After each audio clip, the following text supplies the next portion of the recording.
교회 안의 다툼에 관한 이야기입니다.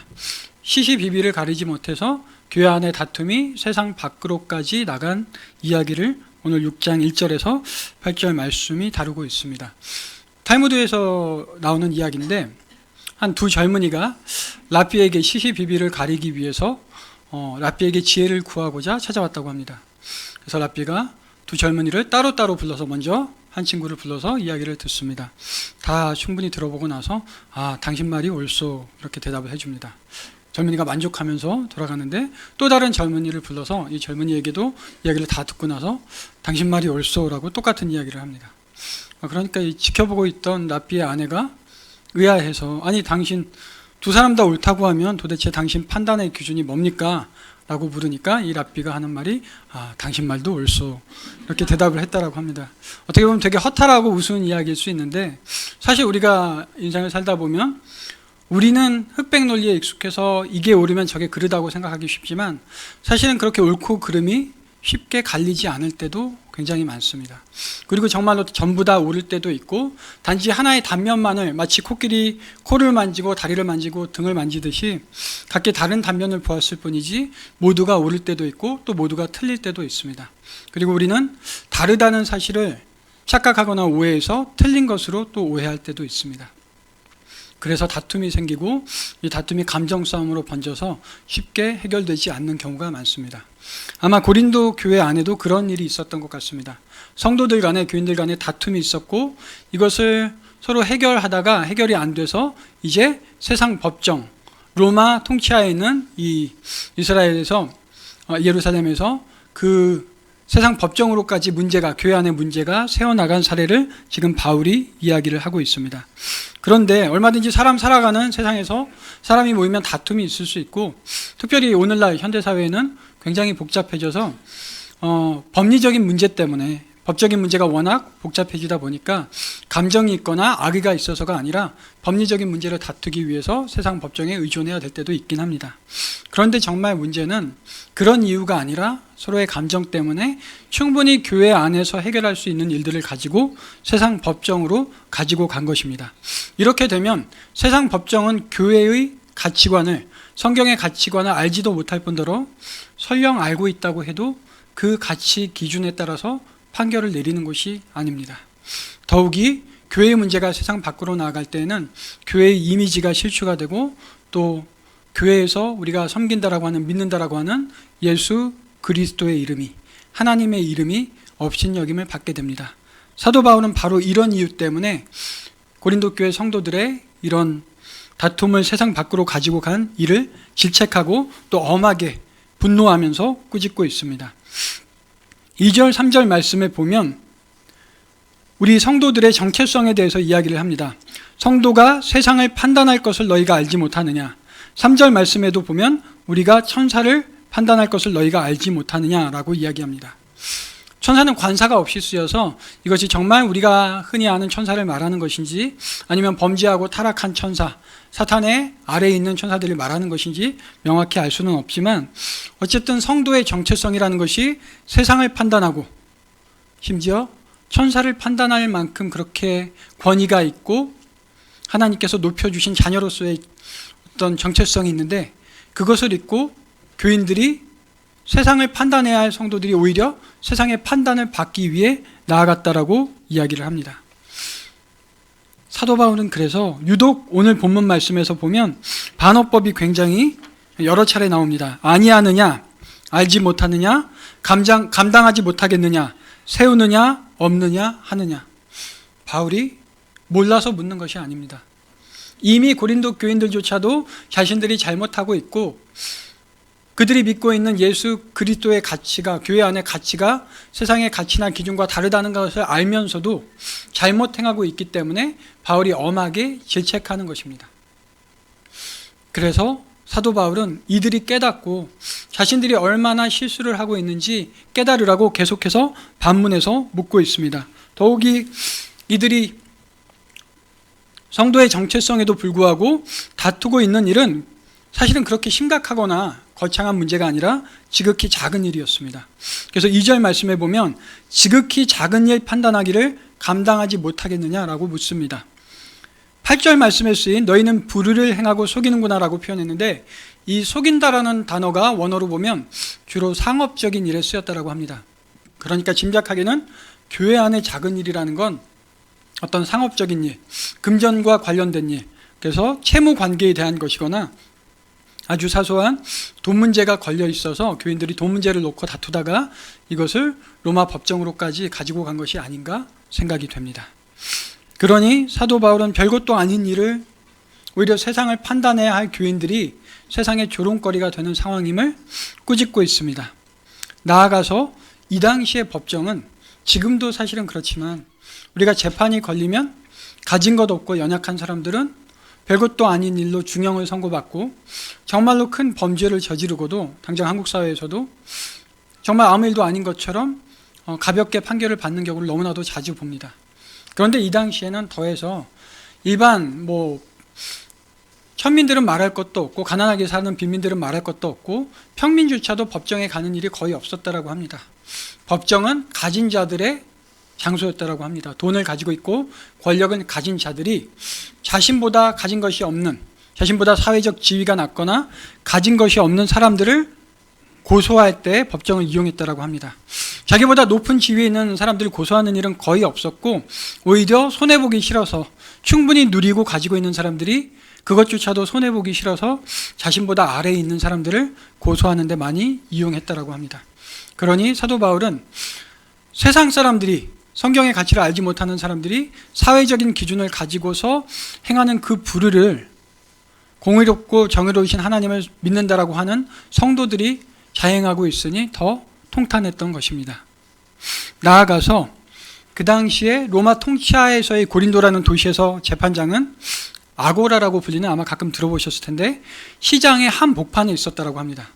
그러니까 그 마을에 실제로 사람들이 많이 모이고 생활하는 공간에 한복판에 재판장이 있었고 그곳에 시한판사, 소위 취한판사가 앉아서 이제 가지고 오는 문제들을 판결해 주는 것이었습니다. 그러니까 고린도 교인 2명이 만약에 사소한 금전 문제를 가지고 그 재판관에 갔다면, 재판장으로 갔다면 그 동네에 모여있는 정말로 하나님을 믿지 못하는 모든 사람들이 도대체 어떤 재판이 이루어지나 보자라고 하고 속속들이 그 내막을 들여다볼 수 있었습니다. 얘기를 하다 보면 당연히 당신들 어디서 만났습니까? 물어보면 고린도 교회에서 만났습니다. 무슨 문제로 다툽니까? 돈을 빌려줬는데 이 사람이 갚지를 않습니다. 내용들이 다 나왔겠죠. 그러면 그걸 듣는 사람들은 고린도 교회라는 데가 있는데 도대체 뭐 하는 데야? 예수님을 믿는 사람들이 모여있는 데래. 근데 저거 몇 푼 되지도 않는 돈 갖고 저렇게 싸우는 거야? 아마 손가락질하고 예수 그리스도의 이름이 땅에 떨어지는 결과를 가져왔을 겁니다. 그래서 사도 바울이 지금 고린도 교회를 향해서 바라보는 그 마음이, 심정이 얼마나 아프고 답답할지 우리가 짐작해 볼 수 있습니다. 우리가 계속해서 고린도전서를 보면서 느끼는 건데 이러한 이야기들이 전혀 낯설거나 오래된 이야기처럼 느껴지지가 않습니다. 얼마 되지 않은 10월 22일 날짜로 국내 중앙일보도 아니고 바다 건너 미주 중앙일보에 이런 제목의 기사가 실렸습니다. 한국 기독교 이미지 갉아먹는 두 대형교회. 제가 말씀드리지 않아도 두 대형교회가 어딘지 벌써 짐작하셨을 겁니다. 명성교회 세습반대 여론 높아, 사랑의 교회 도로 정용훈 위법, 이렇게 소제목이 달려 있습니다. 주일 설교 때도 언급이 됐지만 사랑의 교회, 명성교회의 세습 문제는 신도들은 물론이고 세상 밖에서도 이미 다 알고 있는 내용이고 뉴스에도 여러 차례 보도가 됐습니다. 그런데 심지어 지난 10월 13일에는 우리 기독교 장로교회 뿌리라고 할 수 있는 세문안 교회에서조차도 당회에서 명성교회 수습하는 기독교 신앙 고백에 어긋나는 결정이라고 비판하면서 절차상으로나 법적으로 분명히 문제가 있음을 지적했습니다. 나아가서 세문안 교회는 결의문을 통해서 교회 세습 등 교회의 거룩함과 공공성을 훼손하는 어떠한 행위도 배격하며 교회 갱신과 회복을 위한 회개 및 실천 운동을 지속적으로 전개해 나가겠다라고 발표하면서 명성교회 세습에 대한 반대 입장을 분명히 밝혔습니다.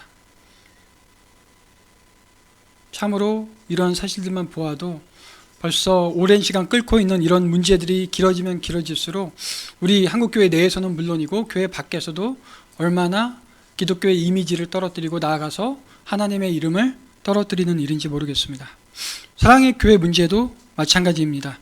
수천억 원에 달하는 교회 신축공사 비용은 물론이고 담임 목사님의 논문 표절 시비도 있었습니다.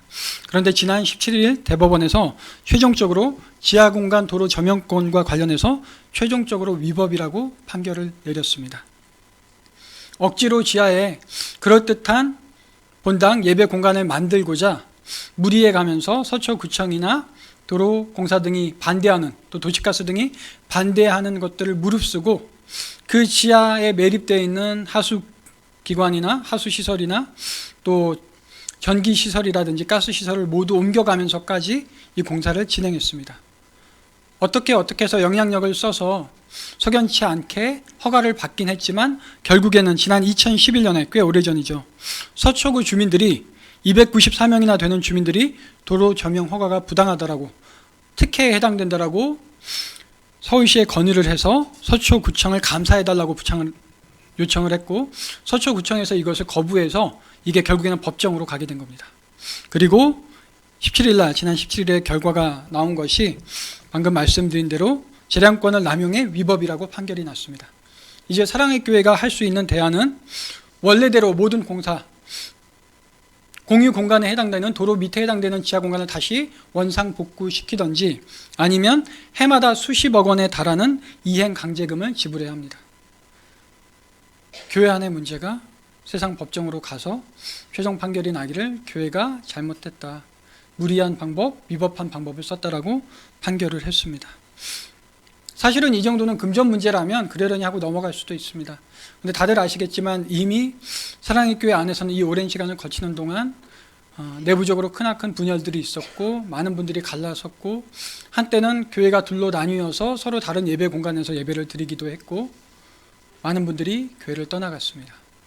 그리고 지금 남아있는 분들조차도 참으로 영적으로 피폐해지고 심정적으로 지친 상태에서 예배를 드리며 교회에 나아가는 분들이 꽤 되시는 걸로 알고 있습니다. 오히려 한국교회 안에서 모범이 되고 힘이 되어야 할 두 대형교회가 하나님 앞에서 부끄러운 일들, 우리가 한국교회 안에서 바라보기에도 적법하지 않은 절차들로 인해서 세상의 조롱거리가 되고 있고 하나님의 이름을 떨어뜨리고 있는 것입니다. 사도 바울이 고린도 교회를 바라보았던 심정이 지금 우리가 한국교회를 바라보면서 느끼는 정말로 어떻게 보면 슬프다 못해서 정말로 비통하고 참담한 심정까지 느낄 만한 그런 마음이 아니었을까 짐작을 해봅니다. 그래서 사도 바울은 5절 말씀을 통해서 이렇게 이야기합니다. 내가 너희를 부끄럽게 하려 하여 이 말을 하노니, 얼마나 화가 났으면 대놓고 너희들 쉽게 말하면 부끄러운 줄 알아야 한다라고 고린도 교회를 향해서 이야기합니다. 이 일은 단지 두 사람의 문제가 아니라 이 문제가 교회 안에서 해결되지 못하고 세상 법정까지 갈 수밖에 없도록 내버려 두었던 고린도 교회 전체의 문제였습니다. 고린도 교회가 영적으로 성숙했다면 두 사람의 문제가 교회 안에서 분명히 어떤 형태로든 해결이 됐을 겁니다. 그런데 세상 법정으로 갔다는 것은 교회 전체가 영적으로 미성숙한 상태에 있었고 고린도 교회 모두의 책임이라는 것입니다. 그래서 사도 바울은 이들을 향해서 정말로 너희들을 부끄럽게 하려고 이 글을 쓴다라고, 하나님 앞에서 부끄러운 줄 알아야 한다라고 반성을 촉구하고 있습니다. 우리가 한국교회에 대해서 품어야 할 심정도 마찬가지가 아닐까 생각합니다. 단지 우리가 정말로 남의 이야기를 하듯이 사랑의 교회나 명성교회를 향해서 저 교회는 왜 저럴까 하는 것이 아니라 이것이 우리 한국교회 모두의 책임이고 한국교회 성도들 모두의 책임임을 통감하고 우리 스스로 부끄러운 줄 알아야 할 그러한 때가 아닌가 생각을 합니다. 그리고 아까 세문안교에서 얘기했던 것처럼 정말로 우리가 하나님 앞에 회개하고 통회하면서 우리가 한국교회가 좀 더 갱신이 되고 새롭게 거듭날 수 있도록 실천적인 작업들을 해나가야 할 시기라고 생각을 합니다. 사도 바울이 제안하는 내용은 7절 말씀에 나와 있습니다. 두 사람이 화해를 해서 교회 안에서 해결되었다면 최선이었겠지만 그렇지 않다면 차라리 차선책으로라도 7절 말씀에 나온 대로 차라리 불의를 당하는 것이 낫지 아니하며 차라리 속는 것이 낫지 아니하냐. 두 사람이 해결할 수 없다면 차라리 한쪽이라도 성숙한 태도를 보여서 내가 극각 금전 몇 푼 손해보고 속고 불의를 당하고 억울하더라도 한쪽이 참으면 끝나지 않았겠느냐. 그러니까 그렇게 되지 못한 것은 너희들 다 똑같다 라고 사도 바울은 이야기하고 있습니다. 교회의 이미지가 떨어지고 예수 그리스도의 복음이 전파되는 것을 막는 것보다는 우리가 조금 손해보고 우리가 조금 억울한 일을 당하고 우리가 조금 오해를 받는 것이 더 낫다라는 것입니다. 사도 바울은 고린도 교회를 개척할 때 정말로 목숨을 걸고 개척을 했습니다. 사도 바울의 삶의 최우선순위가 예수 그리스도의 복음을 전파하는 것이었습니다. 돌로 맞기도 하고 죽을 고비도 몇 차례나 넘기면서 그렇게 교회를 세워나갔는데 그렇게 세운 교회가 지금 세상 사람들에게조차 조롱거리가 되고 있고 이제 예수 그리스도의 복음을 전하는 일을 제대로 하지 못할 만큼 주님의 이름이 땅에 떨어지고 있으니 분노하지 않을 수 없었습니다. 그래서 이렇게 반어법을 남발해 가면서 고린도 교회를 질타하고 있는 것입니다. 우울한 이야기들만 한국 교회에 있는 것 같은데 얼마 전에 저는 그래도 조금 재미있다고 해야 될까요? 희망이 된다라고 해야 될까요? 하는 기사를 봤는데 얼마 되지 않은 10월 23일 국민일보에 이런 기사가 실렸습니다. 경기도의 한 교회가 목회 세습이나 원로 목사와 후임 목사 간의 갈등, 또 돈이 난무하는 당회나 노회나 교회의 선거판들, 한국교회의 병폐를 해소할 수 있는 도구라고 제시하면서 가지고 나온 겁니다. 여러분 사실은 다 아시는 내용인데 제목이 이렇습니다. 제비뽑기는 최후의 결정권을 하나님께 드리는 것. 그리고 광명 영광교회 한국교회 첫 후임 목회자 성경적 제비뽑기로 청빙. 경기도 광명시에 있는 영광교회에서 후임 목사님을 뽑는데 제비뽑기로 뽑은 겁니다. 그냥 뭐 공식적인 절차가 아니고 간단한 일들을 성경적으로 제비뽑기가 분명히 나와 있기 때문에 사용한 예들은 우리가 몇 차례 있었고 알고 있지만 한국교회 역사상 공식적으로 청빙 공고부터 시작해서 공동의회까지 모두 제비뽑기로 진행을 했다고 합니다. 이미 공지할 때 우리가 후임 목사님을 뽑는데 최종적으로는 제비뽑기로 뽑을 겁니다라고 공고를 냈고 그리고 나서 지원하신 74분의 지원자들 중에서 당회에서 14분을 추려서 14주 동안 주일마다 오셔서 말씀을 전했다고 합니다. 그리고 성도들의 의견과 당회의 의견을 모아서 가장 높은 점수를 받으신 최종 후보 3분을 우리 교회처럼 저희 교회처럼 선정하고 그리고 나서 공동의회가 있는 날 목사님께서 이제 사람 어른들 크기만한 제비뽑기함을 가운데 딱 놓으시고 최종 후보 3분의 이름이 적힌 두루마리를 물론 외형상으로는 구분이 안 되겠죠. 안에다 놓고 잘 섞은 다음에 경교인이 모두가 통성으로 기도를 하고 목사님이 하나를 제비뽑기로 뽑았다고 합니다. 그리고 이제 거기에 적힌 이름이 후임 목사님이 되신 거죠. 사도행전 1장 26절에 나온 마띠아를 뽑을 때 사용했던 제비뽑기를 사용하면서 한국교회가 이렇게 제비뽑기로 해결하면 문제가 갈등 없이 해결되지 않겠느냐라고 거기 담임 목사님께서 말씀하셨다고 하는데 어떤 분들은 참 괴짜 목사님이시다 이렇게 생각하실 수도 있을 텐데 오늘 고린도 교회의 현실을 보면 교회 안에서 수많은 다툼들이 있고 갈등이 있는데 그 갈등을 해결하지 못해서 정말로 교회의 이미지가 실추되고 주님의 이름이 땅에 떨어지느니 차라리 정말 성경에 나온 이런 방식대로 제비뽑기를 통해서 차라리 뽑으면 어떨까 하는 생각이 들기도 합니다. 저희가 이제 교육자들이 수요나 금요일 날은 예배도 있고 기도회도 있어서 저녁을 같이 시켜서 먹습니다. 오늘도 이제 우리 일부 오전 예배 때 반주해 주시는 한소라 집사님이 개업을 하셔서 거기서 시켜 먹었는데 정말 평생의 고민이 여러분들도 마찬가지실 텐데 오늘 점심 때 뭘 먹을까? 오늘 저녁에 뭘 먹을까? 이런 거룩하고 경건한 고민을 합니다. 우리 입으로 들어가는 거니까 몸으로 들어가는 거니까 얼마나 중요합니까? 근데 이제 고민할 필요 없이 1번부터 5번까지 뭐 김치찌개, 된장찌개, 탕수육 뭐 이런 거 써놓고 넣어서 이렇게 뽑아서 하나님이 시키시는 대로 먹는 것도 괜찮을 것 같습니다. 아주 거룩하게. 아니면 여기 이제 아마 따님이 결혼 정년기가 되신 분들도 있을 텐데 딸들이 얘기하지 않습니까? 엄마, 내가 엄마 미모를 닮아서 한 미모 하지 않수. 근데 나 좋다고 따라다니는 청년들이 한 트럭쯤 되는데 내 마음에 드는 남자들은 한 3명 정도밖에 안 돼. 누가 나을까 물어보실 때 고민하지 않고 1번, 2번, 3번 이렇게 써서 제비뽑기로 뽑는 건 어떨까? 예. 너무 가볍죠. 내 딸의 평생을 책임질 사윗감인데 제비뽑기로 뽑는 건 아무래도 우리 정서상 웃자고 좀 가볍게 드린 말씀이긴 하지만 정말로 우리 한국교회 현실이나 고린도 교회를 보면 어떤 의미에서는 이렇게 다투고 갈등하느니 차라리 성경에도 나와 있는 제비뽑기 방식이 오히려 맞지 않을까 하는 생각이 들 때가 정말 많습니다. 제가 들은 이야기가 있는데 이것은 실화인지는 모르겠습니다.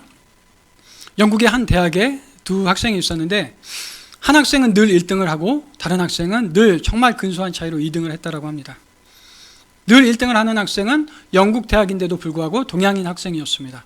그리고 늘 2등을 하는 학생이 영국 학생이었습니다. 그러니까 이를 지켜보는 영국 학생들이 2등 학생한테 늘 얘기하기를 야, 너 조금만 더 잘하지. 영국인의 자존심이 있는데 저 동양인한테 맨날 1등을 뺏겨서 되겠냐. 맨날 핀잔을 주고 격려도 하고 그러는 겁니다. 자기들은 2등도 못하면서, 그죠? 근데 이 2등을 하는 영국인 학생은 그냥 그러려니 웃고 넘기고 했다고 합니다.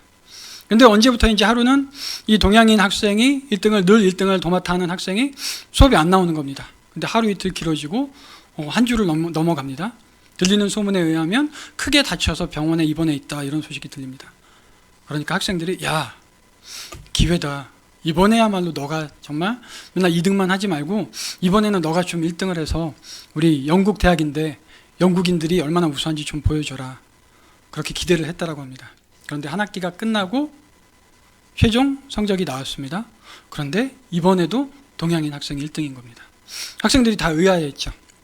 아니 도대체 어떻게 된 건데 수업을 몇 주나 빼먹은 친구가 이렇게 1등을 할 수 있나 했더니 이제 나중에 그 병원에서 퇴원한 친구가 돌아와서 동양인 친구가 하는 말이 내가 급작스럽게 교통사고를 당해서 병원에 몇 주를 입원해 있었는데 늘 정말 근소한 차이로 2등을 하던 이 친구가 내 병원에까지 찾아와서 내가 안 오니까 궁금했는지 꽃다발까지 사들고 찾아와서 날 문안해주고 수업 시간에 들은 노트를 필기해서 날 보여주고 과제가 있으면 알려주고 심지어 내가 작성하면 대신 교수님께 갖다 주기도 하고 덕분에 몇 주나 지났는데도 수업을 빼먹었는데도 불구하고 자기가 또 1등을 할 수 있었다는 겁니다. 이 말을 듣고 모든 학생들이 숙연해졌습니다. 자기는 경쟁자라고만 생각하고 둘이 싸움을 붙이고 옆에서 부추기고 이렇게 했는데 이 2등을 하던 영국 학생은 오히려 이 학생이 경쟁자가 아니라 내 친구고 내 동료라고 클래스메이트라고 생각을 하고 오히려 도와준 겁니다. 이 늘 1등을 하던 동양인 학생이 이야기하기를 내가 정말 공부에 점수 하나에 연연하면서 공부벌레처럼 공부해서 늘 1등을 했을지는 모르지만 인품이나 인격에 있어서는 난 도저히 저 친구를 따라가지 못합니다. 나는 정말로 저 친구를 존경합니다. 그리고 내가 어떻게 살아가야 되는지 이번 계기를 통해서 배웠습니다. 이렇게 고백을 합니다. 듣고 있는 친구들이 늘 2등을 하던 이 친구를 단지 이제 좋아하는 걸 넘어서 정말로 같은 또래이지만 존경하게 됐고 심지어 이 1등을 도맡아 하던 동양인 친구까지도 야, 저렇게 솔직하게 고백하고 이야기해 줄 수 있는 친구라면 괜찮은 친구구나. 전에는 경쟁자라고 생각했던 학생들이 모두가 정말로 끈끈한 친구로 클래스메이트로 바뀔 수 있었다는 이야기입니다. 교회에서 성도라는 이름으로 불리는 우리가 살아가는 방식은 세상 사람들이 살아가는 방식과는 다릅니다. 교회에서 사실은 남이 아니고 주님의 자녀라고 부르는 형제 자매라고 하는 두 교인이 마치 남남처럼 싸워서 교회 안의 작은 문제를 세상 법적으로까지 끌고 갔던 것입니다.